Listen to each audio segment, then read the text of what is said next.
Okay, thanks again for joining me today. I'm Tad Bradley, one of the North American sales and marketing representatives for Norman Carr Safaris and Unchanged Safaris. My business partner, Lindsay Harshman, and I make up the Kusini collection, and we are thrilled to be representing Norman Carr and Unchanged to the North American travel trade. So today, as I said earlier, we're going to do a two-part webinar series. Norman Carr and Unchanged are sister, brother companies now, and however, they do maintain really distinct identities, and they are located in two different parts of Zambia. But because of their partner relationship, they are able to provide a really fantastic and comprehensive Zambia safari experience, and a really distinct one between the two destinations in Zambia. So if you're able to join us for both, that would be wonderful.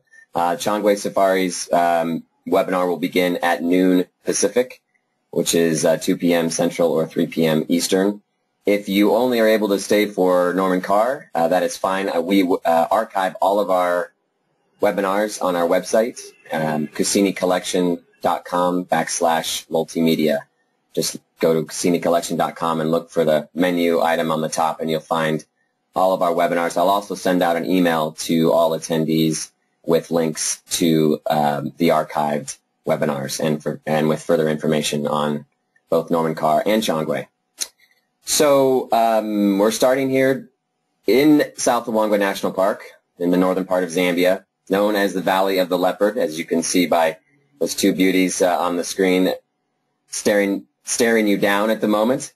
It's one of the best places, South Luangwa National Park, one of the best places in Africa to see leopard. So if you have clients that are dying to experience and to witness and commune with these incredible big cats, leopards, South Luangwa is hard to beat in terms of viewing opportunities in a natural state.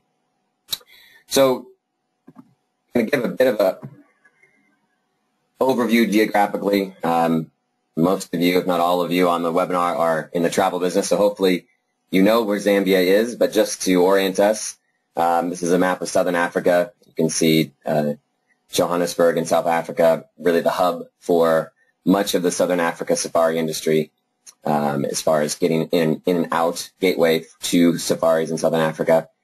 And to the north, you have Zimbabwe and then Zambia. Of course, the big and most famous part and most visited destination in Zambia is this beautiful Victoria Falls. And while Victoria Falls is absolutely spectacular and a must-see for any safari goer in Southern Africa, unfortunately for many, it is the only part of Zambia that many travelers do in fact see, whether that's as an extension to safaris in South Africa or as a pre-stop or the end of a safari in Botswana, which is certainly very convenient in terms of its location.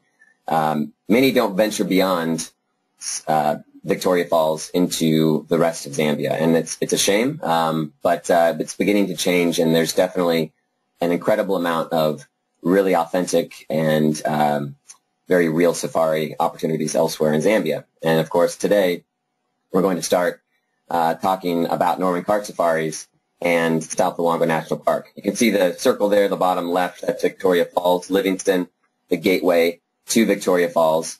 Also, a place that you can start a Zambia safari, whether you begin in Victoria Falls or you begin at one of the other parks that we'll talk about today. Livingston, of course, has many connections to Johannesburg, many flights. I think there's about 5 flights a day, maybe more than that, actually. And so you can begin, your packs can begin a trip, a tour of Zambia in Livingston. It's a nice way to ease into safari, spend a few days in a beautiful lodge in Victoria Falls, and then head out into the bush. Also a great way to finish as well. So it really, it's not, I don't say that there is a one way to put a safari together in Zambia, but this is certainly an option, is to begin in Victoria Falls, hubbing through Johannesburg. So South Luangwa National Park, one of the oldest and most authentically feeling safari experiences in Africa, in my opinion, and in many others' opinion. It's been operating. Norman Carr Safaris is the original safari company in South Luangwa National Park. Been in operation for over 63 years, founded by Norman Carr, the man Norman Carr, really a legend and a pioneer in the safari business in Africa. He was the first to really pioneer walking safaris, and still to this day, a walking safari is one of the must-do experiences in South Luangwa. Certainly not something that's required by any means, but it is really one of the best places to experience the bush on foot. And there are many people who question, well, walking safaris, isn't that dangerous? Zambia has established an incredibly safe system for doing walking safaris. Guides are never going to take their guests into situations that are dangerous, that are going to put them at risk. But the nice thing about Zambia and walking safaris is you have an incredibly experienced guide with many years of training. It's a very robust guide training program in Zambia, and you're also accompanied by an armed ranger, essentially. They call them scouts. They are part of the Zambia Wildlife Authority.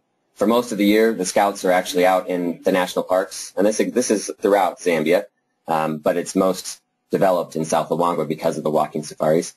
The scouts are out in the rest of the remote parts of the park looking for poachers and stopping poachers in their tracks.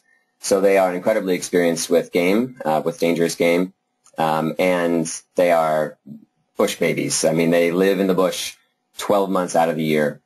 So for 7 months out of the year, they are out in a remote post somewhere in the national park, and for 3 months out of the year, they are basically embedded with a safari company, and they accompany all walking safaris.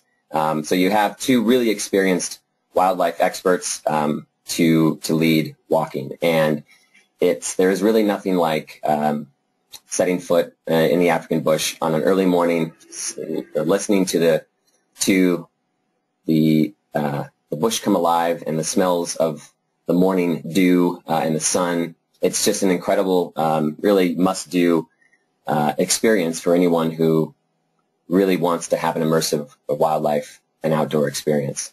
There are, however, the game drive opportunities in South Luangwa are also exceptional. So it's not a walking or nothing by any stretch of the imagination. So if you have clients who are uncomfortable with walking, who are not fit enough, possibly, although we're not talking about 20-mile hikes by any means, 5 kilometers at the most in a morning walk. But if you have clients who are not interested in that, it is not a requirement by any means. The game drives are incredibly productive and wonderful. And the nice thing about South Luangwa is night drives are possible as well. So you can really experience safari from the early morning on a game drive or a walk through to night to encounter the nocturnal wildlife of the park. So going from South Luangwa National Park down to Lower Zambezi National Park, which again I will cover in the Changwe Safaris webinar later today. Again, great combination for that active safari goer. You have walking safaris, the birthplace of walking safaris in South Luangwa. Lower Zambezi, the famed Zambezi River Valley right across from Mana Pools in Zimbabwe, known for its highlight activity is really canoe safaris. There is walking available as well. Again, really productive game drives. I say an active safari destination. It is definitely that and one of the best, if not the best in Africa. But again, game drives are phenomenal as well and something that the clients are certainly able to do and choose to do just that. Night drives also available in Lower Zambezi. One of the best places in Africa to catch and release. It's all catch and release, but catch a tigerfish. September, October are the best times of year for that. It is possible throughout the rest of the year, but that really is the peak season. And, of course, boating safaris. Lower Zambezi National Park is all about the river, the Zambezi River. And so, of course, sundowners and also just experiencing the national park by boat. There's many channels through from the Zambezi River through Lower Zambezi National Park. So if, again, clients are not active, but they want to have that water safari experience, motorized boating safaris are possible as well. And then quickly, part of the Norman Carr Safaris, Chongwei Safaris family, potentially to open, hopefully in 2015, will be a new 16-bed camp out in Luangwa Plains National Park, one of the most remote national parks and lesser-known national parks in Zambia, famous for the second largest wildebeest migration in Africa after the Serengeti and Masai Mara.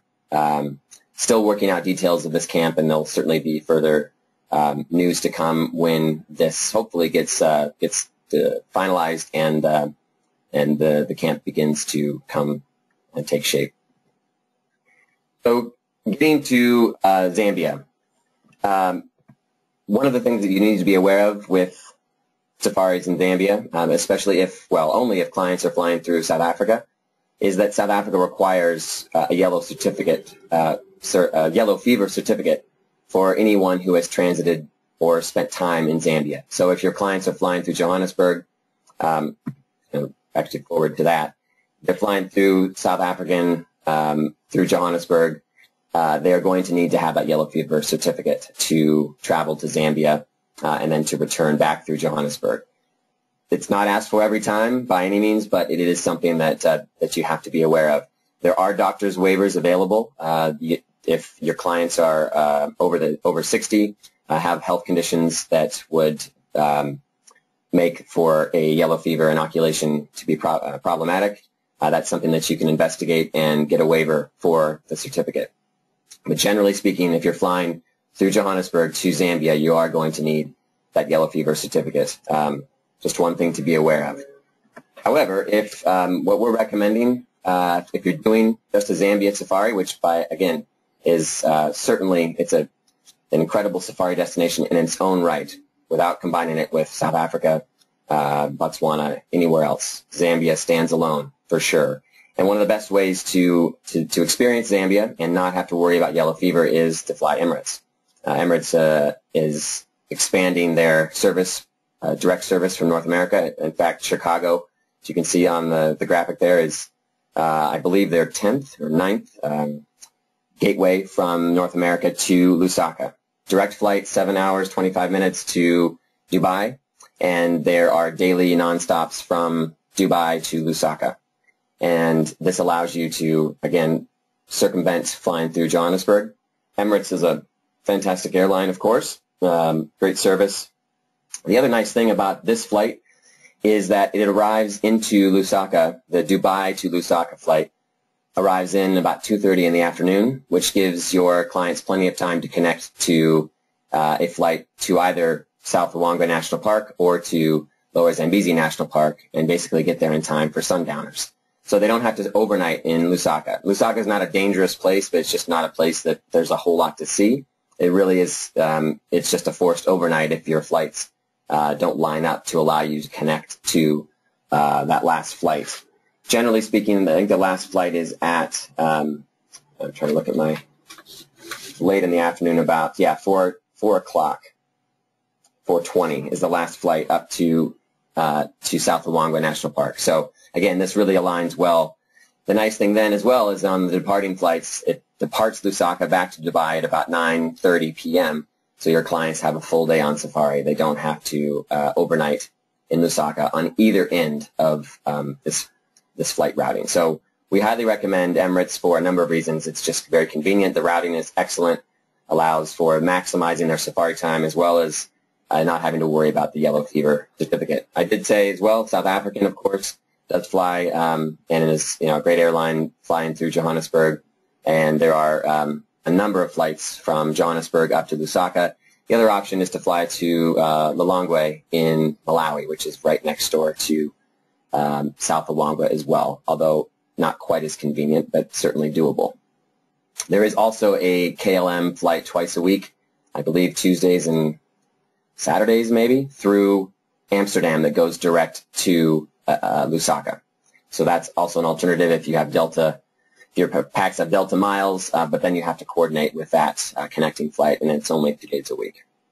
So as I said, internal flights, ProFlight Zambia is really your is the option currently, and these flights, these internal flights within Zambia, can be booked and always are booked, generally speaking, by Norman Carr Safaris, so you don't have to worry about those particular internal flights. But everything hubs out of Lusaka, the three main destinations in Zambia. Of course, as I showed you earlier, South Luangwa National Park, Mfui, that's M-F-U-W-E, Mfui. The M is kind of silent. Mfui is the gateway town. It's really not more than a town, village, to South Luangwa, and there is an airport. That's where the flights land. That's a large airport. And then Lower Zambezi National Park, it's a short 30-minute flight from Lusaka to Lower Zambezi, and then as well Livingston up to Lusaka or back to or the other direction, Lusaka to Livingston, an hour flight. So those are your three main routings within Zambia. And again, ProFlight is your chariot. So let's jump into the exciting stuff, the actual safari discussion and photos of this amazing national park, South Luangwa, and the incredible camps that Norman Carr Safaris operates. So as I said, Norman Carr was the father of the walking safari. He pioneered those. He was a game ranger back before South Luangwa was actually a national park. He was a game ranger first in Kafue National Park, which is the largest in Zambia, a little bit more remote, and he started his career there and then moved to South Luangwa. You may be familiar with his book, Return to the Wild, an incredible story of nursing these orphaned lion cubs, Big Boy and Little Boy, he named them, back to health, and then eventually releasing them into the wild, into what is today South Luangwa National Park.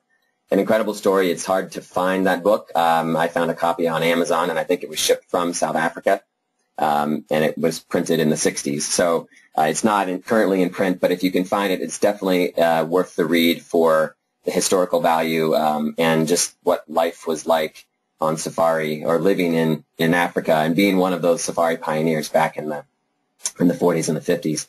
He also was one of the first to pioneer community-based tourism, getting the local tribes involved in benefiting from tourists versus just setting up a camp and basically, you know, as having white, you know, safari tourists come in and not integrating the local community and getting them to buy into the economic benefits of protecting wildlife for ecotourism and safari purposes. So a real pioneer. Also was one of the first to say, let's shoot animals with cameras and not with guns, because of course back in the 40s and 50s, safaris usually meant hunting, and Norman was one of the first to really go away from that.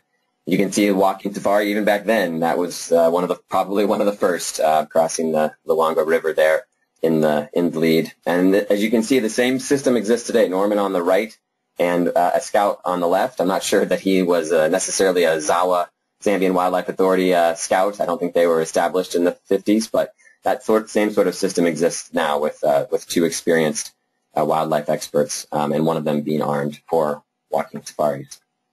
So here's your team today, 2014. Mindy Roberts in the upper left, Sales and Marketing Director for Norman Carr Safaris, as well as Changwe Safaris, and someone who would be one of your first contacts. If you're new to Zambia or you're new to Norman Carr, you definitely want to connect with Mindy. Mario Vos on the right is the marketing manager, also manages Kapani Lodge, does a little bit of hosting throughout the various camps. It's a small team, so people wear many different hats. Mario is German as well, so he handles a lot of marketing and sales for Germany and parts of Europe. Vicky in the bottom right and Emmanuel, the bottom left, are the reservations, the key reservations team. You can find them on bookings at normancarsafaris.com, and they would be who you would be working with if you were booking directly with Norman Carr. Of course, Norman Carr, you can book direct with them or through your preferred DMC in Southern Africa, and they are happy to work in either capacity. If you're an agent and you'd prefer to work with a North American tour operator who works with Norman Carr, you can certainly email me and or Mindy, and we'd be happy to suggest someone as well if you're more comfortable with that. But again, this is a great team, very experienced, knowledgeable, and they know how critical it is to the need for speed, I guess, in our business in terms of turning around quotes and information. So hopefully many of you will be in touch with them, whether it's directly or through your DMC in the near future. So jumping into, again, the meat of the safari in South Luangwa and with Norman Carr. Obviously, Norman Carr, the man, was the pioneer in South Luangwa, and he trained up until his death in 1997. Norman trained just about every guide that was in the park at that time, and still to this day there are many Norman Carr mentees, including several within Norman Carr and many in other safari companies in South Luangwa. He was the safari guide mentor for this part of Zambia, for this national park. And as a result, the guiding by Norman Carr Safaris is exceptional. They live up to his reputation and have delivered and received awards. And most recently, the 2014 Safari Awards, they received the best guiding team in Africa, not just in Zambia, in Africa, as well as were awarded the best walking safaris in Africa. So you can't go wrong with a company that's been around 60 some odd years and whose founder trained many, if not most, of the guides in South Luangwa up to the late 90s. They really are phenomenal guides, some of the best that I've had anywhere in the world, not just in Africa. Seasons of South Luangwa. This is important. Secret and green season, November to May. Because of the water levels and the rain in South Luangwa National Park, the secret season is much more limited in terms of the number of camps that are open. And I'll show you here in a graphic later, but basically most safaris in South Luangwa work. There are lodges that are, slightly larger lodges that are closer to Mfui, to the village, but still, in the national park or on the edge of the national park in a wildlife area, but a little bit closer, so that kind of is your hub. Many places, that's where you begin a safari. And for those that want to experience the walking and really get out into a remote part of the camp, or a remote part of the park, you head out to one of the bush camps, which they sound like you're in a tent, but these are not. These are certainly not tents in 2014. Not a North Face tent that you would pitch yourself on a camping trip here in the U.S. But the bush camps are located far deep into the park and allow for a real exclusive experience, and also as a base for walking safaris. During the secret season, most of those bush camps are closed because of access. It's just not possible to get to them due to the water levels. So you're more limited in terms of your opportunities and your options. And we'll discuss which are open and which are closed. Peak season, when South Luangwa is really pumping, is June through October. And that's when all the bush camps are open and the walking is incredible and available pretty much definitely in the entire park. You can see here the reason that many of the bush camps are closed. That water level in February is quite a bit higher. Same photo, September.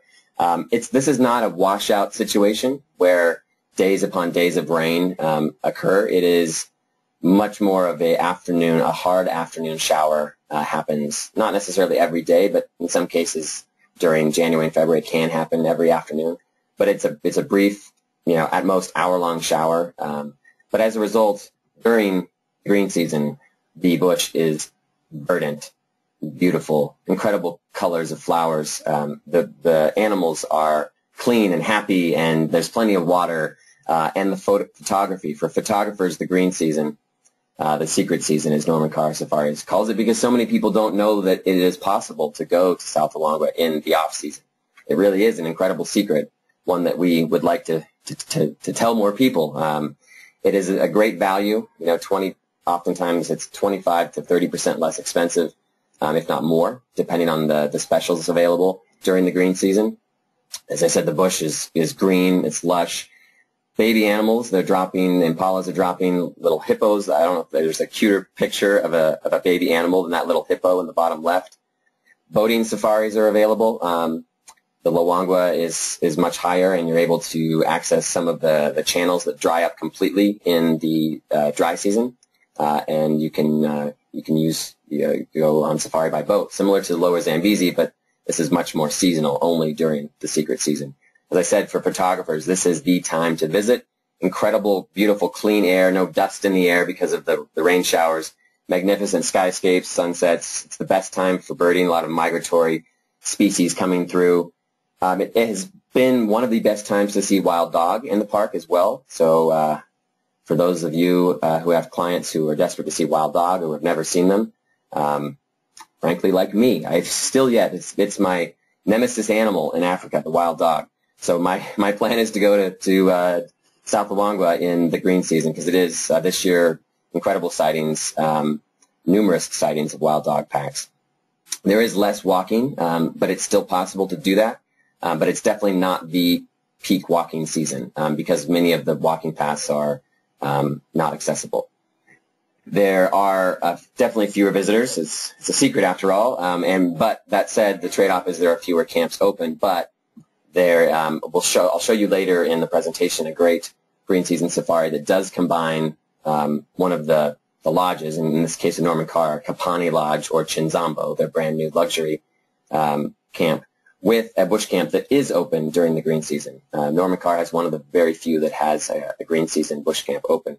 It's called Kaklui. So it is possible to go out deeper into the bush.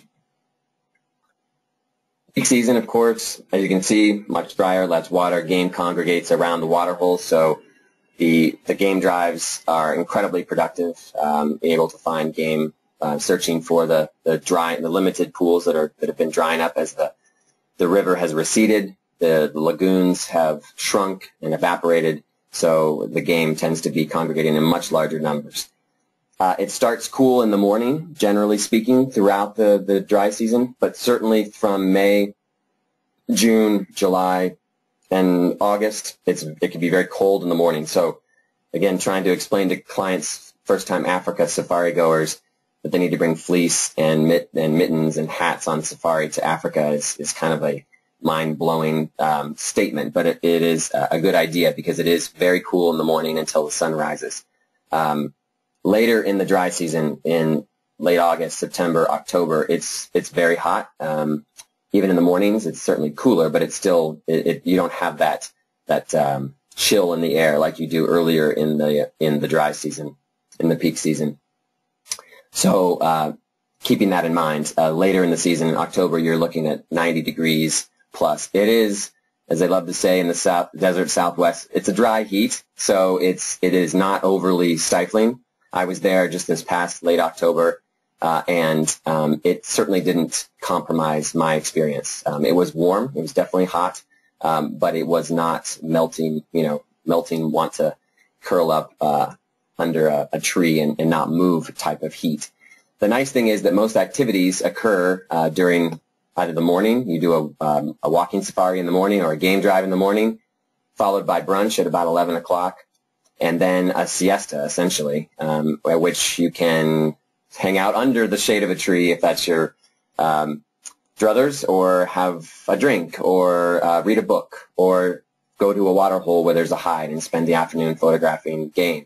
There's so much game coming through these camps that you can really have a great safari experience, game viewing experience from the camps themselves. And then late afternoon, about 3 o'clock, begins tea time. A little leftover from the colonial times, but it's a really nice tradition. Some cakes and tea and coffee. And then you begin your afternoon activity at about 4 o'clock, whether that's a walking safari or a night drive, or the combination of a walk and a night drive is also possible. We're then returning to camp at about 8 p.m. for dinner. Of course, I forgot something really important, which is sundowners. One of the greatest safari traditions, in my opinion, and for many safari goers, I think they agree. So while out on the afternoon walk or on your afternoon game drive, you'll stop in some place beautiful, whether it's the view or to watch a herd of zebra or a pod of hippo or elephants grazing, and have a cocktail or a glass of wine, a beer, and some munchies. It's one of those quintessential safari experiences. So that's kind of your overarching day on safari. And as I said, even in the heat of the day in October, you're not active when it's the hottest. So you really do focus your activities during the mornings and the late afternoons.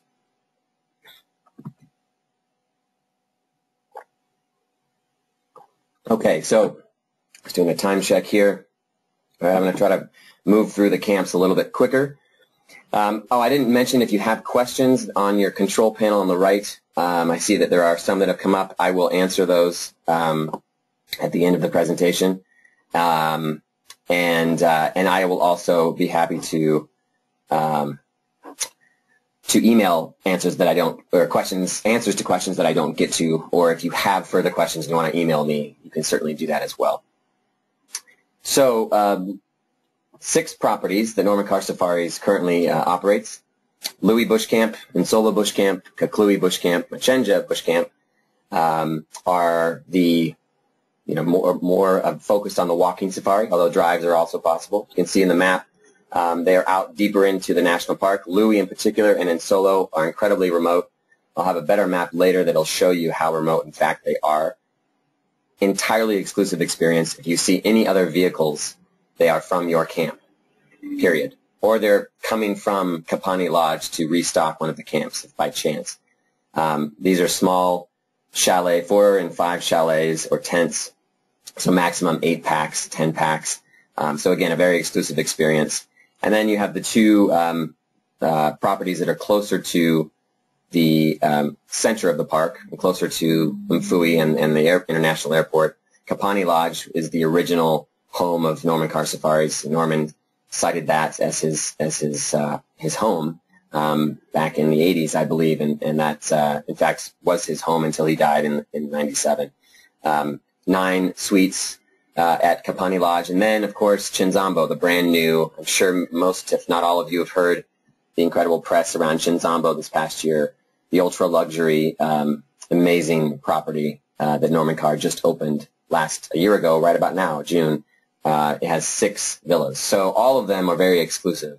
And you are not talking about big lodges with 20 to 50 to hundreds of people that you oftentimes do see, in particular in the Serengeti and in the Masai Mara. It's a very exclusive experience throughout the park.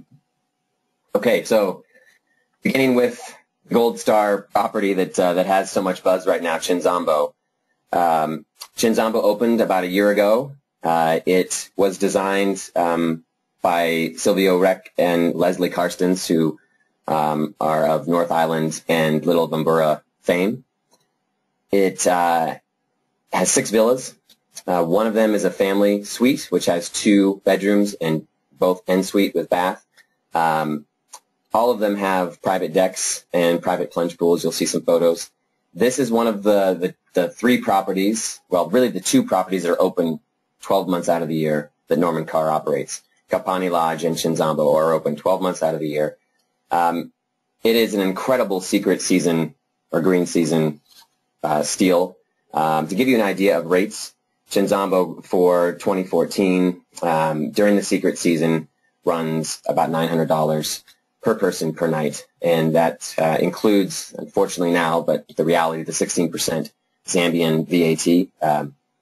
These are, by the way, I'm speaking in rack rates this entire presentation. So that goes up to about $1,250 during the peak season, which is June through October. There are also National Park, South Luangwa National Park conservation fees that you need to factor in there as well as the flights from Lusaka. But this is one of the top properties now in all of Africa. In fact, it was named the best new camp in Africa last year, or for 2014, by the Safari Awards. Travel and Leisure put it on its IT list of the best new hotels in the world. It really is an exceptional place to spend a few nights, a few days or more. It also is one of the few properties in South Luangwa that has a spa. Currently, those spa treatments are being done in one of the extra villas, and they are building a specific specific place for, or specific spa building on the property, and that should be open sometime next year. They brought one of the women who started the spa in North Island actually came to South Luangwa, to Chinzambo, and trained the local women in how to give massage and in just all of the the techniques of managing a spa and of taking care of guests. So incredible training for that purpose. Just some photographs here, and Nzambo is definitely luxurious, but it is not one of those places that you would feel like you couldn't sit down and flop onto a couch, grab a beer, and just kick your feet up. It's very comfortable.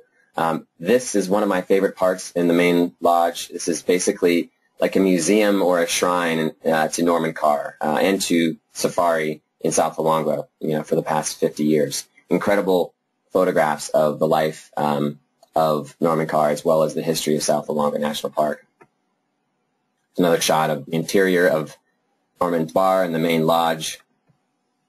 This is one of the family villas, or the family villa. As you can see on the right is one of the two bedrooms. On the far left is the other bedroom, and the bath is in the center. There's also another bath to the right out of the photo.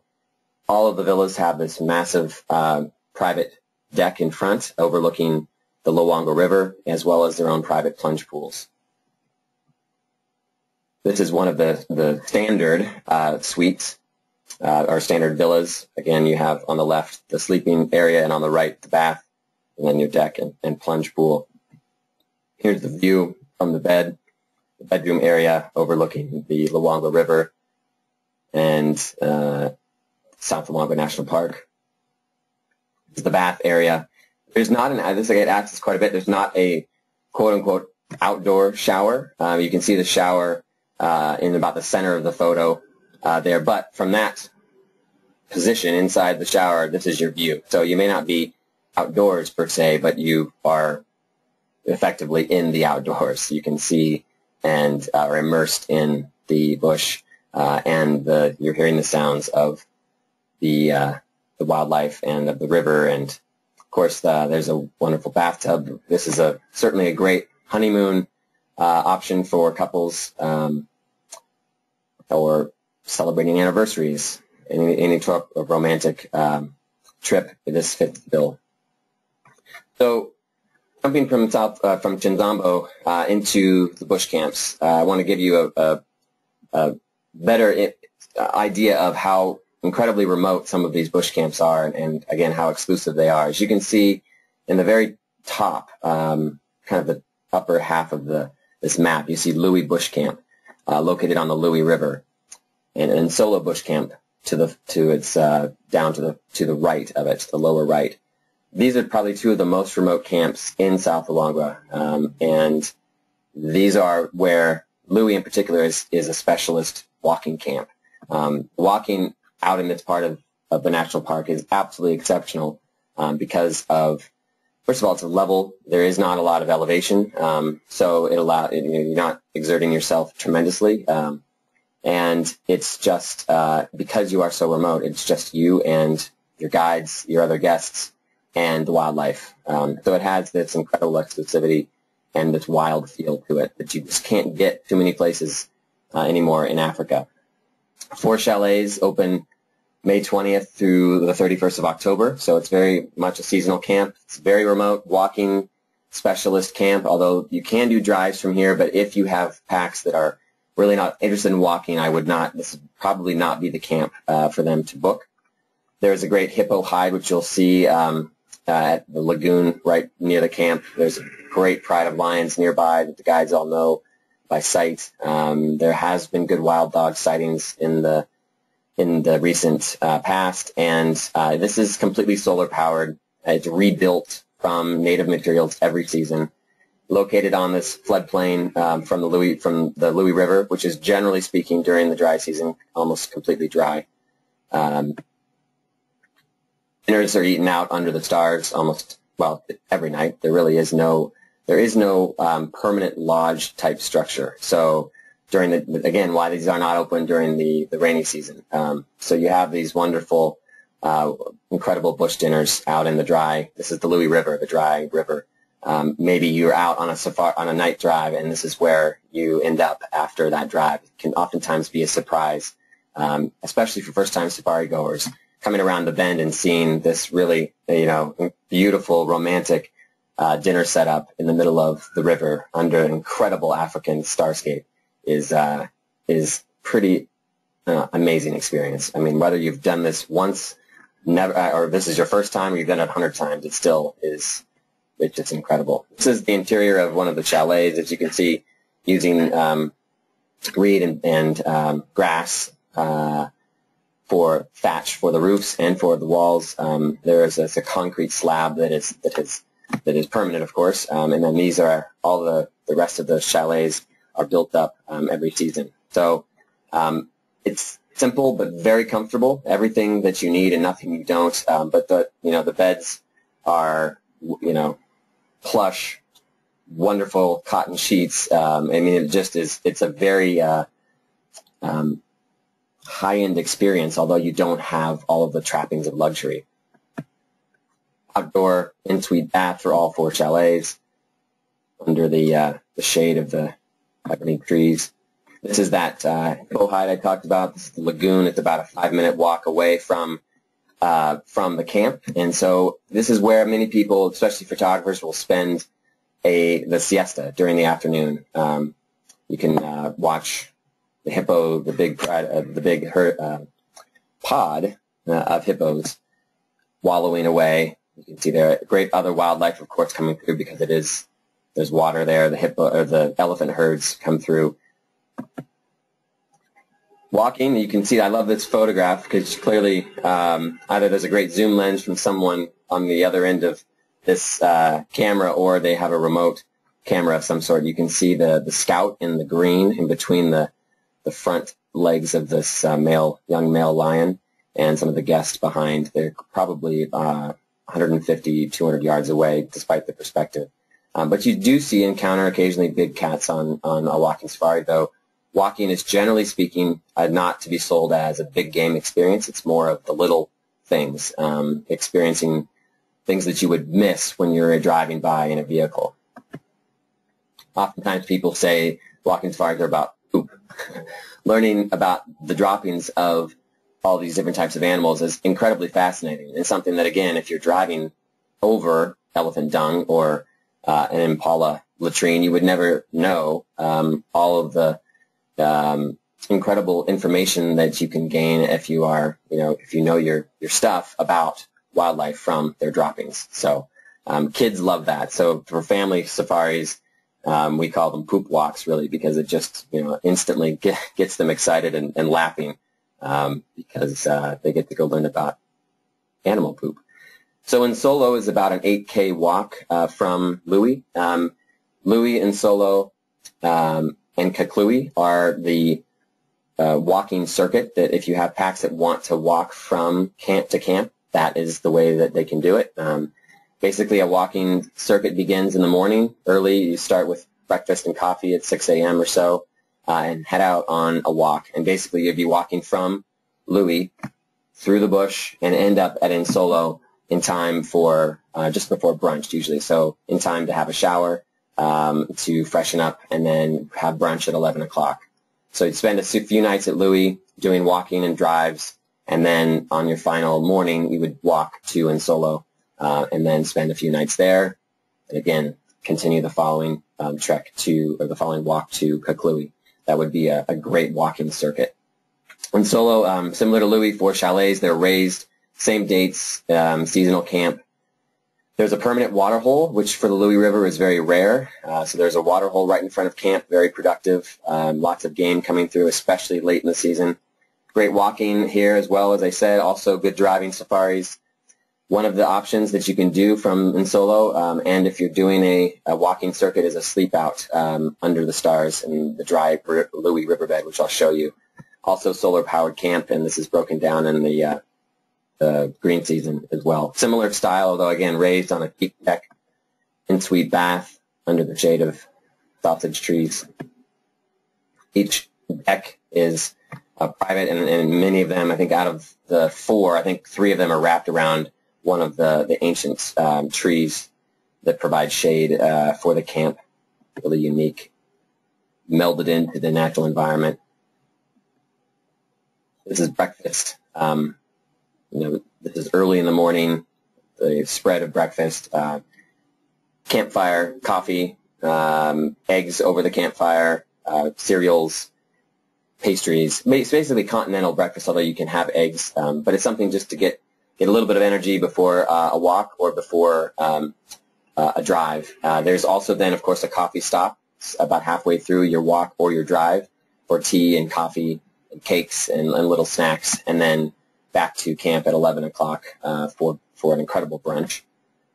This is that dry or that permanent water hole in front of Louis as people are headed out for a walk. So you, like I said, you can stay in camp and see game coming through all the time. Like Louis, bush dinners or even bush lunches out in the dry riverbed. And Solo is right on the river, so you can do lunches a little bit easier than you can at Louis. But again, probably out of 2 or 3 nights, say 3 nights at either Louis or in Solo, at least 2 of those you're gonna eat out under the stars. Example of some of the incredible food and cuisine that they can cook out in these remote bush camps, in these bush kitchens. It's just incredible what these guys are able to put together. Really fresh food. This is not rehydrated mountain house type meals that I eat. Certainly when I'm camping here, it is incredibly fresh, delicious. Vegetarian options. There's lots of vegetarian options. There's also plenty of meat available as well. And we're not talking about game meat. We're talking about chicken and beef and pork. I mean, it's just you do not go hungry, let's put it that way, when you're on safari with Norman Carr. This is the sleep out option. So for the real adventurous, you begin an afternoon walking safari and you end it in time for sundowners in the middle of the dry Louis Riverbed. Camp has been set up. It's basically a very plush mattress, like a bedroll, plush mattress bedroll, with sheets, and then a 4-posted mozzie net to protect you from mosquitoes. The camp is ringed by fire, and the scout, the armed scout, and the cook and the guide stay up somebody's up the entire night. Usually the scout and the chef and the guide take shifts as well. So you have someone watching the camp throughout the night. So definitely not for the faint of heart or for someone that's a little nervous about being exposed. I mean, it is incredibly safe. Game are not going to come inside the camp because of the ring of fire and because you have an armed scout there. But it is really a throwback to feeling like being a safari pioneer, feeling like being Norman Carr back in 1950. An incredible experience. This is a supplement to either in Louis or in Solo. And so then after you get there, you have an incredible barbecue braai that evening right out on an open flame. Then the following morning, they cook up an incredible English breakfast for the campers, and you sit around in the middle of nowhere in Africa and have this incredible English breakfast. And then you begin that morning. Your walk will then continue on from, say, you were walking from Louis, you stopped for a sleep out in the middle of the river. The next morning, you would continue your walk and get to Insolo by 10 o'clock. For a shower and then for brunch. So it adds, instead of spending the night at one of the bush camps, you have a night out under the stars. Speaking of that starscape, there it is. It's just, and you do hear the sounds of, we heard lions roaring quite far away. We heard elephants trumpeting. You hear what the action in the bush, although you hear that in the bush camps as well. But it definitely has another, it has another feel when you're out, really truly camping. It's a once in a lifetime experience for the adventurous safari goer for sure. Louis is the third of the walking circuit, also 4 camps. It is one of the only bush camps open during the green season. So it's open May through November 7th. It's closed then for about 2 months, and then opens up again in January 20th through April 1st. Walking and driving, it's located on a really high riverbank, a really high bank of the Luangwa River, hence why it's able to be open during the green season. You're actually able to take a boat to Louis. That's how it's accessible in the green season, is by boat. All the tents have great river views, a huge pot of hippos and crocs right below the camp. More of the tented style Great views, as I said, overlooking the river. This is the main Tenji main lodge area with a little lagoon over there to the left, and then the river beyond. This is boating in the green season, and this next picture you'll see is the same ebony grove during the dry season. So in the green season, you can take a boat into this gorgeous ebony grove, and that same grove looks like this in the dry season. So obviously you're on a vehicle or walking. Carmine bee eaters have a colony right below the camp because there's a huge high riverbank, and so for birders it's a great property. Sorry, I'm going a little bit long today, but I probably have 10 minutes left, and then I'll get to your questions.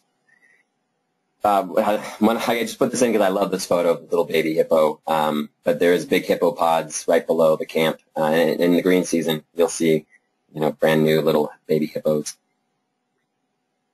Photo of a walk during the green season that you can do from Kaplui.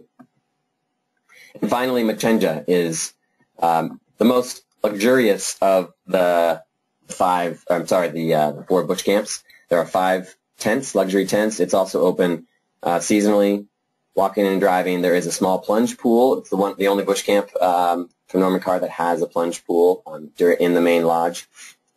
Gorgeous ebony grove you'll see, and just a little bit steps up a little bit in terms of its level of luxury. This is a great combination for the luxury packs who are staying at Chinzambo, but who want to go out into one of the remote bush camps. This would be their bush camp of choice. You can see just stepped it up a notch.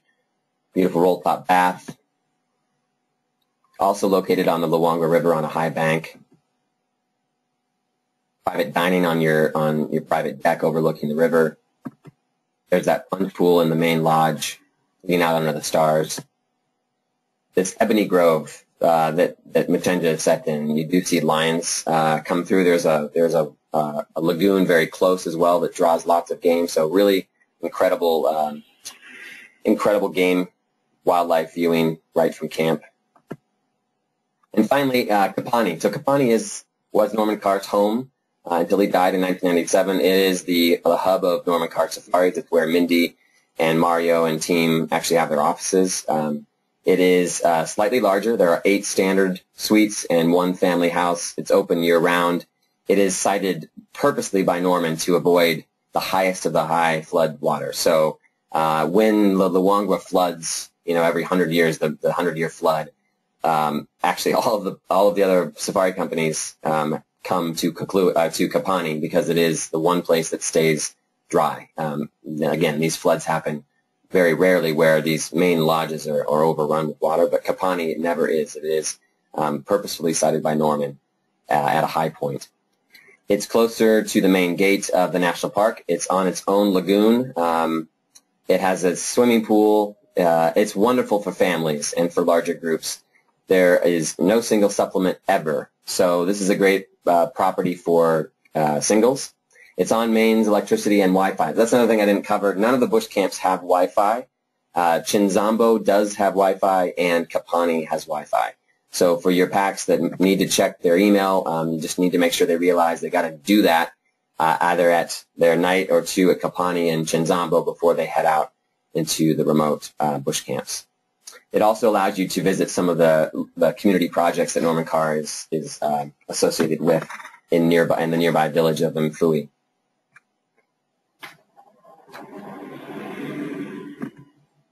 But while it is a slightly larger camp, I think capacity, let's see, there are 8, so my poor math, you have about 24 is your max with a family in the lagoon house. But there are still places that if you have value clients or that are little budget conscious, that they can have a really private experience and do a little private dinner like this has been set up at Kapani. So this is your standard suite, very comfortable, not certainly the size of Chinzambo, but a very comfortable place to lay your head at night. And this is the lagoon house, which is excellent for families. It sleeps up to 5, slightly larger. It has its own private deck in front overlooking the Kapani Lagoon, so they can bring in additional beds here for kids. The nice thing is that the lagoon house, which is great for families, is like 5 steps from the pool, so wonderful for the family safari goer. kids can literally run out the back of the lagoon house and do a cannonball into the pool in about 5 seconds. It's also set away from the other suites, so your guests, if you have families, will not disturb the other guests. I want to just talk a little bit quickly about child, because we are talking about family safaris, and here we head into the family safari section. Kapani Lodge, there is no minimum age, so this is, again, great for your families, guides that are specifically experienced in working with kids, and you're able to connect with the community, so that real community connection, community activities, which are great for families, are on offer. The walking safaris, by government mandate in Zambia, you must be 12 years old or older. So while kids are welcome to go out to kids younger than 12 are welcome at Kaklui and Machenja, the minimum age there is 8. They are not able to walk. At Louis and Nsolo, because it really is a walking specialist camps, the minimum age is 12, so kids can walk. Chinzambo is there's minimum age by prior agreement, just because of the higher end level there. Basically, if you have families, there is a family unit, but just talk to Mindy and you can work out an agreement there. It's 50% off for kids if sharing with 2 adults at both Kapani and Chinzambo.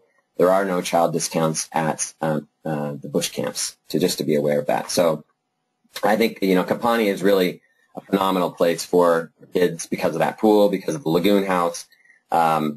They get them involved in preparing meals, bushwalks, like I said, walking safaris focused on the little things like the poop, creating, a hippo bread for the kids, playing soccer at the local schools, getting connected with kids of their own age from the local schools, learning about the traditions of the tribal communities and the tribes of the Mfui area, learning about their musical traditions and participating is what really makes a unique family experience.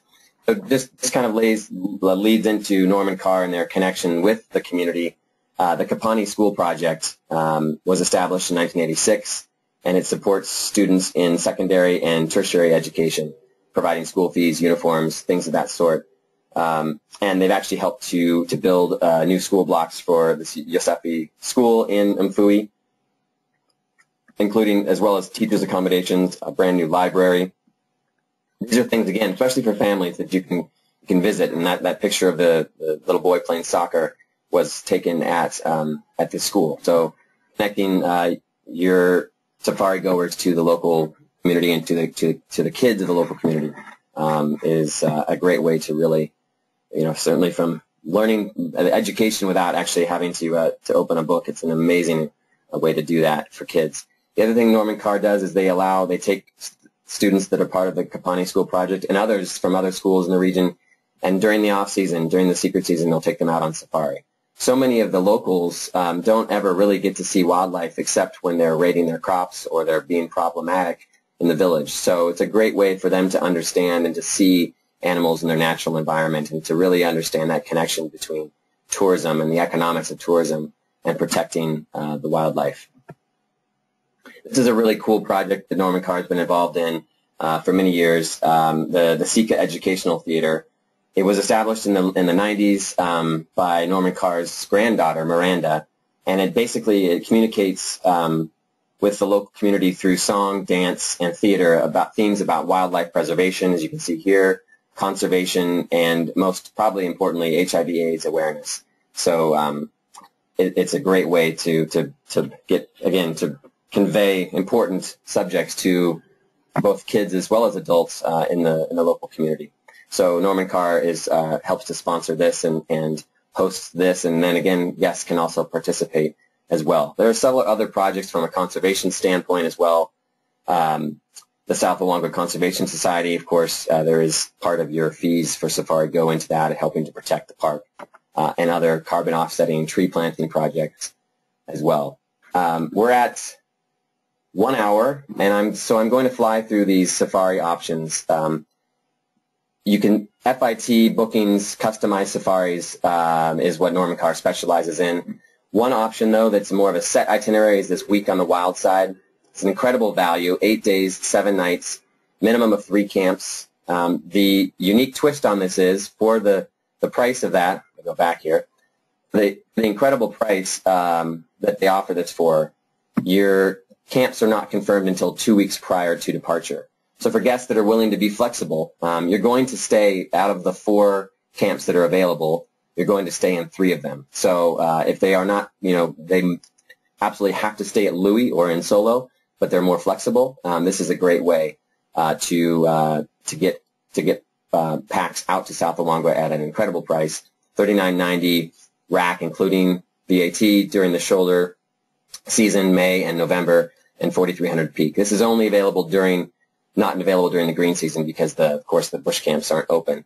The other thing, no single supplement ever for this. So if you have single travelers, this is your safari in South Luangwa. And then Rivers and Rainbows is their green season safari, also 8 days, 7 nights, January 20th to the 7th. It's Kapani or Chinzambo as your base, and then for several nights, and then out to Kaklui. Again, one of the only bush camps open in the green season, and it's about boating safaris, a little bit of walking and game drives on the main roads. For photographers, for those that want to experience South Luangwa, when there are literally, a handful of people, this is their trip, or certainly if their dates they only can go during this time period. Definitely never discourage someone about traveling to Zambia in the green season because the game experience is incredible. They aren't congregating in such large numbers because the water is more dispersed, but you do see an incredible amount of game, and of course the photography opportunities because of the green verdant nature of the bush is just amazing. And then lastly, this is a combo that combines all 3 areas that we've talked about today, that I talked about at the beginning: South Luangwa National Park, Lower Zambezi, and Victoria Falls. Spend 3 nights at Chinzambo. This is for your high-end luxury pack. This is their Zambia, or their Essential Zambia Safari, beginning with 3 nights at Chinzambo, 2 nights out in the bush at Unchanged Bush Camp to do some walking and really experience the remote bush camp life. Then from there, flying from Mfui down to Lower Zambezi National Park, which I will begin that Changwe Safari Lower Zambezi presentation in about an hour. So you can learn more about that, to one of the Changwe suites for 3 nights, doing canoe safaris and tiger fishing, and then finishing with 2 nights at Tongabezi and or Sindabezi. Tongabezi, they're not part of the same ownership group as Norman Carr and Changwe, but they work well together, and they align in terms of their level of luxury really well. So it's an 11-day, 10-night itinerary, and it really does. It's combining some of Zambia's top owner-operated exclusive high-end lodges. It's from around $6,000, including VAT per person, plus your park fees and your flights. So just to give you an idea of the pricing for this particular. So just kind of coming full circle, Norman Carr, the 1950s, began the walking safari in South Luangwa National Park. 60-plus years later, Norman Carr Safaris is still walking, still having those incredible intimate experiences with the African bush and with wildlife. But they've come a long ways in terms of their camps. Here's Norman in his little fly camp with little boy and big boy back in the 50s. Basically a few small tree trunks and some canvas or burlap, and that was that. They, of course, we've come a long way now with Chinzambo and the 5 other properties that Norman Carr Safaris operates. So I want to thank you for spending over an hour. I'm sorry that I went a little bit long. This is contact information. Mindy Roberts, Sales and Marketing Reservations, which is Vicky and Emmanuel at Bookings at Norman Carr Safaris. And then, of course, Lindsay and myself from the Cassini Collection, we are here to be your resource, your trade resource for Norman Carr in North America. So if you have questions, if it's after hours in Africa and you need someone to ask a question about, to brainstorm with, to send you rates, to send you images, video, whatever, to work on an itinerary, I'm happy to help do that. We don't do quoting, but we are to be a resource for your sales and marketing purposes in North America. So please don't hesitate to contact me, Tad at CuciniCollection.com. Our website, I didn't list it there, but it's CuciniCollection.com. And again, this will be archived on our website should you want to share it with packs. I was speaking entirely in rack rates today, or if you missed some of it or you want to share it with the rest of your office, you can go to our website and I'll send an email out with that. All right, so we're going to go to questions real quick. There's quite a few, so bear with me.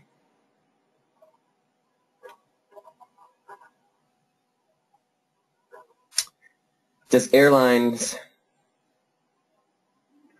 that's a good question, Gretchen. Does Emirates have any airline partnerships? I assume you mean with any North American airlines, and I don't know the answer to that off the top of my head, so I'll have to get back to you on that. Off the top of my head, actually, I should stand corrected.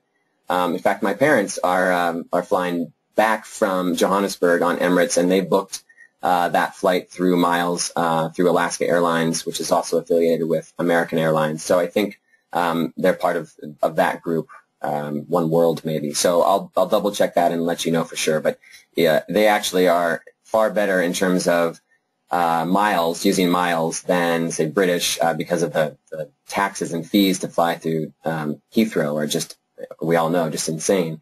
Something like $1,000 for my family to fly through Heathrow to get to Johannesburg, and it was about $40 to fly back, business class, taxes and fees in Dubai. So much different in terms of the cost for doing mileage tickets. As I said, this webinar will be archived on CuciniCollection.com/multimedia.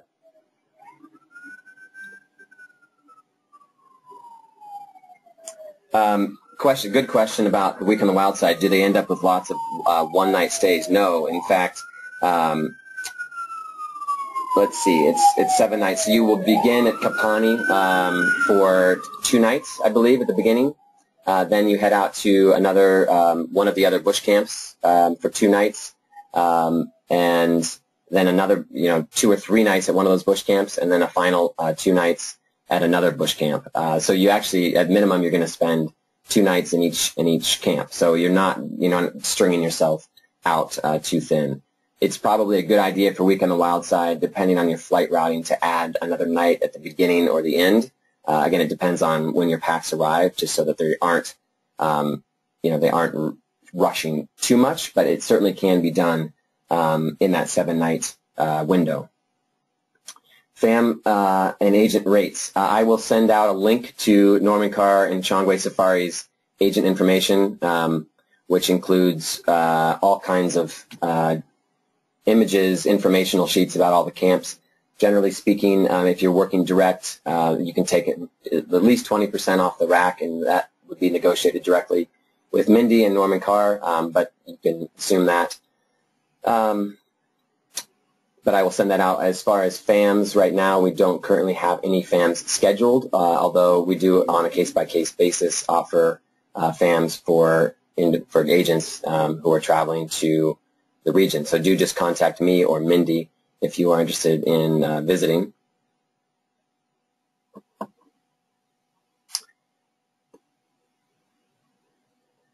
And Maria, I will contact you separately to talk about your specific request.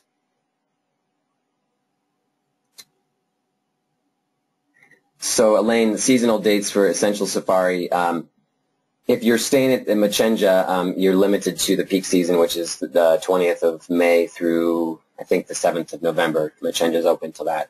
However, you could substitute Machenja for Kaklui during the green season, and basically that itinerary would be offered.